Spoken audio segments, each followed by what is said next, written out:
Hi, my name is Julia Fish, and I am a senior majoring in history. In September of 1889, an island of only about 3 square miles, originally claimed by a citizen of the United States for the sole purpose of extracting bird droppings, garnered international attention over a labor uprising. The violent resistance, a response by Black laborers working for the Nevada Phosphate Company to harsh working conditions that had been likened to enslavement, activated racial anxieties in the mainland United States.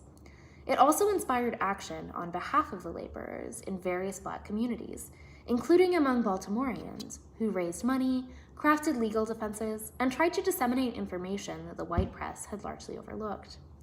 When 18 of the workers on the island of Nevada were indicted, the defense hinged on one central assertion, that the United States did not have jurisdiction over the case.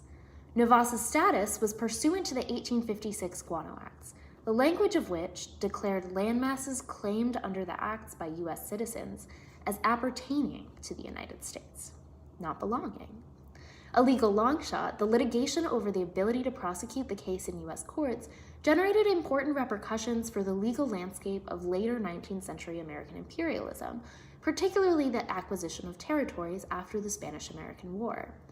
Although the United States Supreme Court unanimously determined that the U.S. did indeed have jurisdiction over the case, the 3 Black laborers sentenced to death were granted clemency in 1891 due to the lack of access to government services on the island and the brutal company conditions. This case was also given a shout-out in the 1891 State of the Union address by then-President Harrison.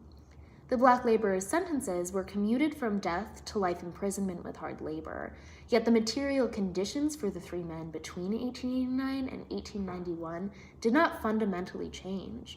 Rather, they evolved in a tragic continuity, from being anti-Black exploitative labor sanctioned by the U.S. government under the Guano Acts when the men worked for the Nevada Phosphate Company, to a similarly exploitative and anti-Black forced labor through the carceral system under the direct administration of the U.S. government after they were pardoned.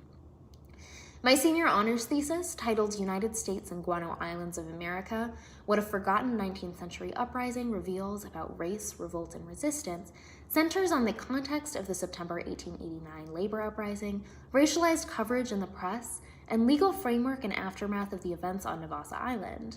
In my research, I looked at the coverage of labor uprising and subsequent trials in a number of newspapers across the country. In addition to publications by Black groups in Baltimore, I also accessed a captain's log for a ship owned by the Nevada Phosphate Company. Scholarship on racial capitalism, especially by Cedric Robinson and Robin Kelly, and Jennifer James's work in thinking about the intersections of race and sustainability on Nevada particularly, were integral to my research. Ultimately, the development of the phosphate extraction and guano trade on Nevada, the September 1889 violent resistance, and the reception of these events both in the courts and in the public are fruitful sites of examination for intersections of racial capitalism and imperial expansion under the 19th century U.S. flag.